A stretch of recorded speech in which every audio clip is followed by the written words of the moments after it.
always been kind of astounded by ska guitar.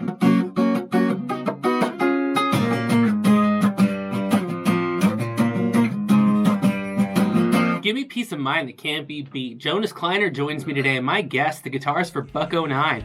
Oh, this is going to be fun. Talking musical influences, where he stands on some of the best bands in the industry, who he got to hang out with, his up-and-coming guitarist, and more. Don't miss this interview with Jonas Kleiner right now on Danny Hauger Music Podcast.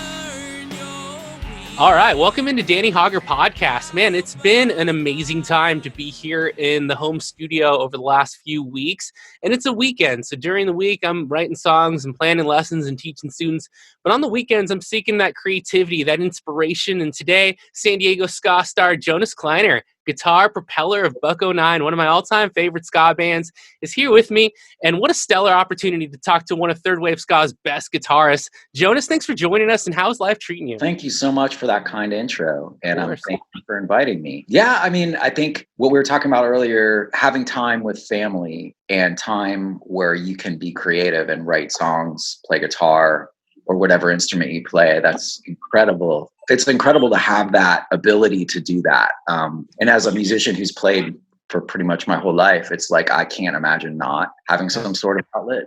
Obviously, the circumstances of what the entire world is dealing with is heartbreaking and it's insane, and it's just this great unknown. But if you put a positive attitude towards things, and I've always been one to subscribe to that, a positive mental attitude. Mm-hmm. And even though so many people use that PMA nowadays, and it could be cliche, but I take it to heart. And I think, like, for example, with BuckONine, we've been writing songs like crazy. Awesome. And it's rad because our several of us are set up to where we can just plug in and share, song ideas, song arrangements, riffs, lyrics. And I'm on the phone with those guys like all the time. So in a lot of ways, we're looking at this as a working period. Yeah. Mm-hmm.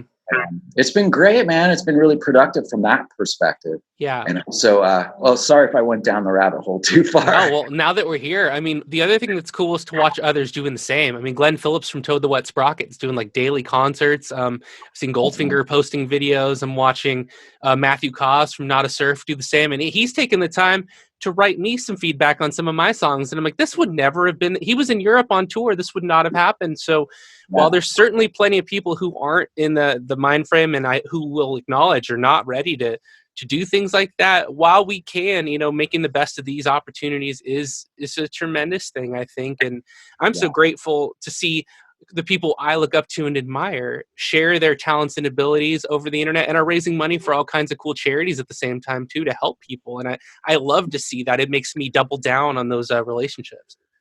For sure. I think at the end of the day, you're either someone that has like empathy for other human beings, or you're not. And I think people, at least that I've encountered in life, and that you read about, most people have that natural born empathetic gene. And I think that's really what is going to enable society to survive. I mean, like if you just, you erase like the, some of the things like, having a career. Well, a lot of people have been laid off now, and that's horrible. Yeah. But at the end of the day, we're all humans, we've all got stress. And I think if you just as a person can latch onto some sort of understanding that, hey, we're all going through this together, and even though it affects you on like a very personal level,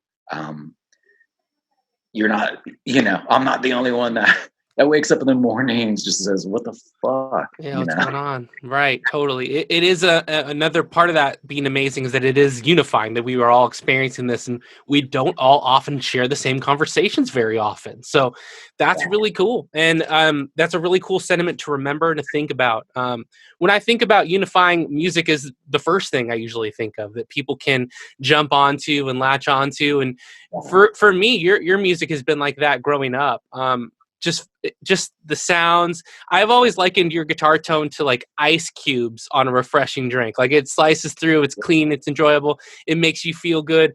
When did you start to play your style of music? And I got to ask you, like, how'd you build up the tenacity and the stamina in your wrist? Because ska is such a demanding guitar motif to be able to pull off. Tell me about your story musically. Oh yeah, I'd love to. I started off just strumming chords on my mom's guitar when I was like 14. And actually, I'll show you my mom's guitar. I still have it. It's Awesome. right. Oh, there it is. Yeah. It's an old cool. K. I think she got it at Sears, or her dad bought it from Sears, an old K. So without like going too far down the rabbit hole. So yeah, I started, when I was like 14, strumming chords.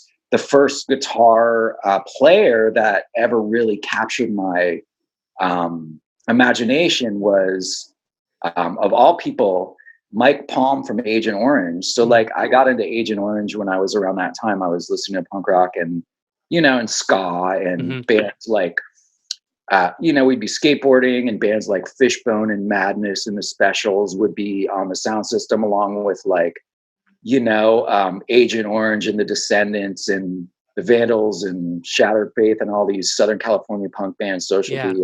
Yeah. And then of course, Bad Brains and like all kinds of reggae, and all this stuff was, for like a 14, 15-year-old kid, from suburbia for the most part, it was like all eye-opening, like, holy shit, you can do that. Like this music makes me want to just like go nuts and go crazy. Yeah. And so what I found, and people would comment, back in high school when I first started playing guitar, they're like, Jonas, you always like, it sounds like you're hitting it so hard. Like, why are you, and I have to this day, some people would, most teachers would be like, Jonas, you got to work on your dynamics. I mean, I get carried away, and I don't know why, but I've always been like, I pick a little too hard. But I think just like the melding of like all these influences, including, jazz and blues. And of course I got into all the things that inspire lots of guitarists like Jimmy Page, Jimi Hendrix, Eddie Van Halen. I delved down the, that path, and I sought out blues, and I discovered Robert Johnson, and I discovered Chicago blues, and I discovered this incredible wealth of, this history of music that exists right in front of our eyes or our ears. Sorry, I'm kind of still having my coffee. No, yeah, all it's good. Music exists, and it's incredible, and it was, recorded decades before, and it just always fascinated me. Like I'm a huge Keith Richards fan, and I've always been. Like the first Keith I ever heard was Beggar's Banquet, and I was just like blown away by like this raw acoustic kind of blues like swagger. And so over time, I just learned stuff. I actually met Mike Palm. We went on tour with Agent Orange. It was one of BuckO'Nine's first national tours. We spent, and it was incredible for me, because if you can imagine, you're in your early 20s, you're on tour, you get to talk to Mike Palm every day. You get to ask him questions about, what were you doing here? What were you thinking out there? And he was very forthcoming, and he answered all of my questions. And every night after we were done playing, because we supported them, I'd always grab my drink tickets and get 2 beers, and then rush to the very front of the stage and just rock out like the entire set, screaming every single lyric every night over and over again. And I was like, I remember thinking in those moments, like, holy shit, this is like the best therapy ever. I love it. Right. And but yeah, I mean, as far as playing ska, again, it was just like trying to figure out what those people were doing, what those guitarists were doing. Like Kendall from Fishbone was always a huge influence, whether I didn't even really know his name or anything about him, other than that he played this incredible, I mean, those guys are incredible players. So he laid down like all these incredible tracks, and it was a huge part of Fishbone's sound.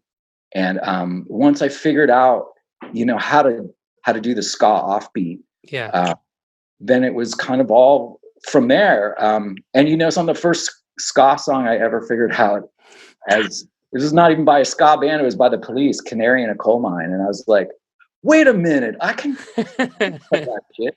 And I played it. I'm like, whoa, I'm doing like that, you know, and so from there, and if for all those folks who are like, what the fuck is this guy doing? That's like like how you when you air guitar. So that's the sound like if you're air ska guitaring. Yeah. So I don't know. I mean, I'm obsessive with my practicing. I play every day. I had to ask you that because, like, how do you even get that style down to a place where you can perform it or record it? Because there's so much precision to what you have to do, and the timing slots are so small that you got to hit those rhythms. You must have to practice all the time. I mean, I do. I just look at it as playing. Like, there's all kinds of ways to look at it. Like, oh, you play all the time, or you practice all the time. And I just remember, you know, to someone who wants to learn how to play ska guitar, the most important thing is you got to play to a metronome at some point in your practice, even if it's for like 2 minutes, and you just play. You gotta get. You got to get a good sense of time. And so playing rhythm guitar for decades now, I mean, my right hand locks into the drummer's right hand. So Steve Bauer, our drummer, incredible musician, and his right hand, if you ever listen to our records, it's like he's got this technique where, you know, he can almost double time on the ride or the hi-hat. And he showed me, it's funny because my daughter is a drummer and she was trying to play one of our songs and she couldn't get it. And so he made a video and he's like, here's what you got to do, you know? But so locking in with a drummer is incredibly important. And I think if you just want to develop like a sound in any style, you got to study the style. You got to listen to all the players. You got to listen to all the versions that you can find of any song. And that's good, again, for any style of music. So like I always listen to, like for example, that first Sublime record where they're covering Bad Religion and the Descendants on that record. And it's just like, I heard that and I was like, holy shit, you can do that. You can cover a Bad Religion song, but make it like this insane reggae ska song. Or, and you know, anytime I would hear these people that, you know, were like the groundbreaking forces in our genre. Anytime I heard the guitarist or the bands just playing these things, I would just be like, you know, it's, to me, it's like a kid in a candy store. When I hear music and I hear something that like grabs my ear, I am obsessed with it. And I have to find out, what was that song? What is he doing? Even like, and we were really, really fortunate. I consider myself extremely fortunate because a lot of the influences I have within the punk rock and ska kind of world and reggae, I've been able to meet a lot of these people and see these bands live. And like even in the early days, you know, like we used to play with Sublime, and I just remember, and this was, you know, before they're super, super huge, of course, and they were a touring band, and they were a Southern California staple, and they would come down here from Long Beach and play shows. And we were fortunate enough to just get calls. I don't even remember. They must have called John, our singer, and just like, hey, dude, you want to play with us? We're playing at Cane's, but before it was called Cane's, it was some club on the beach, you know. And but I got to watch these people, and I got to learn from just seeing them perform live. And I think for me, the most important part of being a musician is being able to play live, because that's where in real time, unscripted, you get to do your thing, and it is a unique performance of this song and all the elements that go into the whole live performance. You know, it's just a unique one-time thing. So like, for example, once I went to see Sublime open up for No Doubt at this little club here in San Diego called the World Beat Center. And it was before either of the bands obviously were where they are now. You know, they're playing in front of a couple hundred people, and I was watching Sublime, and I mean, Bradley was fucking hilarious. Like, he was a nonstop like chatterbox. Really? He snapped a string, and I was like, oh shit, what is he gonna do? What is he gonna do? Because at the time I only had one guitar that I would play for our shows, and I was a chronic string breaker. And it was before I learned a trick at the time to like prevent that from happening. So I was thinking like, what's Bradley going to do? What's he going to do? He's fucked. And because he's a singer and a guitarist, not just the guitarist, but like the rhythm and lead guitarist. And so he proceeds to change his string while telling the most hilarious fucking story the whole time. That's nuts. I've heard Chuck Berry had done that too, and BB King would do that too. It's how do you have that? That is brilliant, isn't it? Yeah, without skipping a beat. No, he like puts the new string on, he tunes it, and then they proceed to just slay the rest of the show. It's like unbelievable. Oh my God.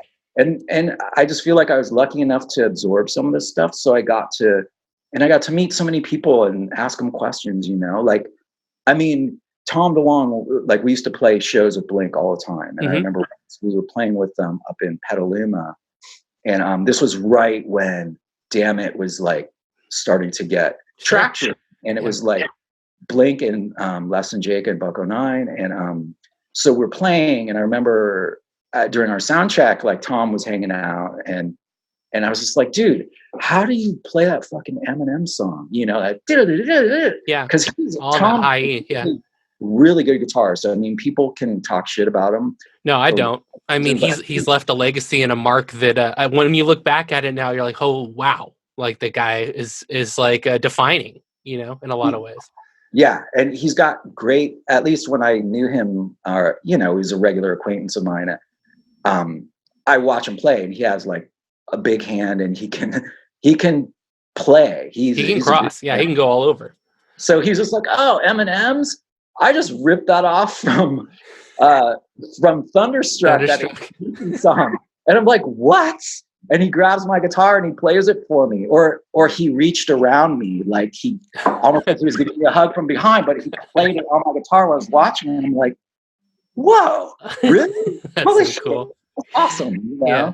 But it's like I was fortunate enough to where I met some people that were always cool and always open with their information. I mean, we even met like the Green Day guys. They play at Soma, and we play at Soma. And I remember, you know, just getting a couple minutes to talk to Trey, and he was like so cool and just so non-assuming. No pun intended. Yeah. Oh yeah. He really is cool as fuck. They're good guys. Yeah. So, I mean, to just, I guess, sum up the question, how did I get to where I am as a ska guitarist? It just takes determination, and it takes just patience with yourself, and just do it every day. Play guitar every day. And you can't really envision what, you can't really predict how your playing is going to change when you do play every day, but it will change, and it will change for the better. And you just got to be cognizant of what you're trying to do, I guess, you know. I mean, I play a lot of blues too, and the crossover between blues and ska and reggae to me is just like so obvious. Like the other day, in this band I play with here locally, we're not really playing right now, but called Seaside Ramblers, and we play a lot of blues, and we experiment with like mashing up different like versions of songs and whatnot. And there's a song, this old blues song called You Don't Love Me, and it's been covered by a million artists, but it's an old Chicago blues song. And Don Penn, of all musicians, no, it's her big song. You don't love me, and I know now. I think that's how it goes. But that's like an old blues song, an old Magic Sam song, you know, called You Don't Love Me, Baby. And it just trips me out because, you know, if you're going to be like a player, if you're going to be a musician, you just got to listen to tons of stuff, and you can't compartmentalize. I think you got to just, that was the beauty of bands like Fishbone and, you know, the Mighty Mighty Boss Tones, Voodoo Glow Skulls, the Red Hot Chili Peppers. Like, these are all bands that took, and of course there's thousands of others, but these are bands that took different influences, and instead of compartmentalizing things and going, oh, you know, like Bad Brains was going to play like that, and Fishbone's going to play like that. It's like, well, they all kind of worked together. I mean, you're a songwriter, you're a guitarist, so you know, like, you could play a pentatonic minor scale in a Chuck Berry song, and you can play it in a Fishbone song, and you can play it in a Billie Eilish song. And the commonality is that it's this 5-note scale that is so much of music, and it crosses boundaries. Totally. So, Totally. With that talent, with that transformation, and with you mentioning that styles change over time, Fundamental was released last year, and Cleopatra. How has your process changed, and how is it different from 28 Teeth? Who are you as a different musician now? I imagine 20 years of playing every day is really going to blend and merge a lot of different learning and experiences. Tell me about that. Oh, totally. That's a great question. The trippy thing is the Jonas and the BuckONine. Not that I am BuckONine. I'm just one guy. It'd be great if you just walked around saying I'm yeah. No, I'm just 1/7 of the sound. But the Jonas of the 28 Teeth era was a player for sure. Like, I could play pretty mean rhythm guitar, but I think I had yet to really push myself out of the box, if you will, of a genre. So like at the time, I was aware of like, okay, BuckONine, we have this sound, we do these things, and I want to contain my guitar playing to complement that sound of whatever genre or whatever thing we're doing. But with Fundamental is totally different in that I still had the rhythm guitar chops, and probably even better rhythm guitar chops, but I was also incorporating more of like these punk rock guitar like guitar legends that I loved, where I never would before. Like, so it goes back into like the whole idea of Mike Palm, or like Dr. No from Bad Brains, or East Bay Ray, Dead Kennedys, like Basil from Steel Pulse. Like, these are guitarists that I didn't even realize it, but they really were the fundamental of, no pun intended again. There you go. You're just tossing them in there. It's easy, man. I'm such a sheeple. But they were huge influences in that these are players that they didn't even probably consider themselves in a genre, they just played. And if you they're musicians.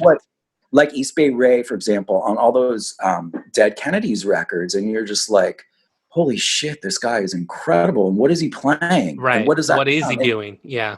At the end of the day, he's like a surf guitarist. Totally. Just like Mike Palm. And so once I figured that out, I'm like, and then got to meet some of these people. I never met East Bay Ray, but he, you listen to like, and you watch and hear Mike Palm live, and you listen to East Bay Ray and you see him play live, and you're like, holy shit, these guys are like, surf punk guitarists, and they take this sound and like, the sound of surf guitar is very distinct, and East Bay Ray just bends it at his will, and all of a sudden it's punk rock. And the same thing with Mike Palm. And and then you look at Dr. No from Bad Brains, and what did he do? Well, Bad Brains originally was like a jazz band that decided, we're just going to play punk rock because kids are going nuts, and they got on all these punk rock bills, and they played reggae obviously too. But you look at someone like East Bay Ray, we talked about East Bay Ray, you look at someone like Dr. No, and you're just like, whoa, now this is a guy that is not bound by any genre or any predisposed idea or notion of what his playing needs to be like. So these are guitarists and that were at a point in their career where, to me, that's what made them like the badasses that they are. And so on Fundamental, that was my approach, was just to not do something that would be deemed like, oh yeah, ska punk. I just wanted to do something that, carried the song. I mean, a lot of my guitar playing too is informed by like, what's Peb's, our singer John Pebsworth, what's he doing with the vocals right there, or what are the horn players playing right there, and how can I play and do something that doesn't step all over what they're trying to do, but yet has this creates a sound, And but I think it has like a mosaic too. It sounds like a style that is not trying to be what it was, but trying to be something that continues what it was doing, but in a new way. That's the way I'm hearing it, especially in the fills. There's more grit, there's more composition, there's more texture to feel. Yeah, I think you just nailed it. That's really what I was going for besides what I was rambling on about earlier, I think you're right. Texture, it's huge. And that's something we talked about a lot. Like Tony, our trumpet player, he also happens to be a brilliant studio engineer and producer, and he produced Fundaymental. And Cool. It was an incredible experience because the guy is super, he's on his shit. Like he's a black belt in karate. He has this discipline thing. And so I went to his studio to record. It was like intense, but it was beautiful and it was awesome. And it'd be like, he helped. We would talk about these things and he would be like, I'm hearing this thing right at this point. How can you play something on a guitar that is this thing? And then I would just play something. You'd be like, holy shit. It was like, for example, on Paint the Night Red, just to use like a specific example of a song, Paint the Night Red, first song on Fundaymental. So like in the middle, well, it starts off with this whole like this rhythmic kind of thing that it's actually from the demo of that song I recorded on my laptop. Oh, but that informed the middle section where we're at a point where like there's got to be this change. It doesn't have to be like a chord change, but it's got to be something that makes everyone want to get up and just punch a hole in the wall. And so what I did this thing where it was like chaka chaka chaka chaka chaka, and then I did like the surf Dick Dale, Mike Palm thing, like basically just rolled, started like so at the A above the 12th fret on the 6th on the low string, and just all the way down, and that's just like a common surf guitar thing. But Tony heard it and he's like, holy shit, that makes me think like it's like, those World War II fighter planes that are just a dive, yeah. And so we kind of talked about music in textures, just like how you explain. And so totally, no, I think you nailed it, man. I think there's a lot of good stuff to listen to on that album. I got to tell everyone who's watching to go check it out. Spotify, whatever. It's on YouTube as well. But go buy it. Go check it out. Support the musicians. But I do want to say, since you're talking specific songs now, that if we were to go back and look at 28 I say, and you should totally take this, the first 4 songs are the best 4 songs recorded in sequence of any ska album. That's my compliment to you guys. Seriously, look at it. Round Kid 19, Albuquerque, Tear Jerky. Growing up, I could sing those as loud with the windows closed. People could hear me outside. Those songs are so damn good. No, that is such a treasure to have. And I want to know, when you look at your discography and all the music that you've made then and now, is there something that you're really proud of? Is there a song or a piece that you're like, that is me developing and doing what I do? Is there one that you'd think of? Oh, wow. That's such a good question. I think of it all, as proud moments, as cliche as that may be. Yeah, I guess there are things like, for example, on the latest record, Fundaymental, so Tough Rude Boy. So like that, to me, once we got that song, like in its raw state, like of the original demo, I was like, holy shit, this is the shit. That's a great feeling. On that riff, I was so stoked on the riff, and I was so stoked on, like, I'm obsessed. Another one of my punk rock obsessions is GBH, the band from the UK, and simply because when I was like 14, they were like the first punk band that ever was like one of the first punk bands that was just like, whoa, I went and saw them play when I was like 15, and I got to meet Colin when I was 15, and it was just like, that's awesome. Holy shit. But like, no, to answer your question, like that influenced some of the songs on Fundaymental. So like Monday Morning, I was talking to John like every day. I'm like, dude, we got to write a song that's like our GBH song. Yeah. And so Monday Morning, it's not like a GBH song, but to me, the guitar playing is like Jock, I think that's the name of their guitarist. To me, it was very influenced by that like fast power chording kind of stuff. Mm-hmm. And so yeah, it's like so Monday Morning is like an example of where I loved how the guitars came out. I love how the guitars came out on pretty much the entire Fundaymental record. I guess from 2018 specifically, I was super stoked on Jennifer's Cold, like one of my. And the reason why is because at the time that was a unique kind of musical riff for us. Like pre 2018, you're not going to find like a Jennifer's Cold that had this kind of bouncy ska reggae kind of thing. Mm-hmm. And one of the reasons why I love that song so much, besides the fact that the lyrics are hilarious, and I got to play like a Mike Palm inspired guitar solo, was so the riff I was at my friend's house for a couple days hanging out, and one morning I woke up and he was having really loud sex with his girlfriend. And I grabbed his guitar. I'm like, fucking Manny, fucking asshole. And I just wrote the riff to Jen's Cold and the whole song, not the lyrics, but the music while he was having sex with his girlfriend. At the time, I'm like, this is insane. But then it turned out to be, you know, like one of my favorite moments. Sure. On that you never know where they're going to come from. Sometimes you don't ask for them. They just pop, right? I like the idea. You know, the riff. Yeah, well, I'll never be able to think about that song again, that's for sure. But I like the idea of writing songs as kind of like collecting badges. I was only in Scouts for like a year because they got pizza every Friday. But I think the idea of like, you know, when I'm in here, I'm like, wow, that sounded like Noel Gallagher for a second.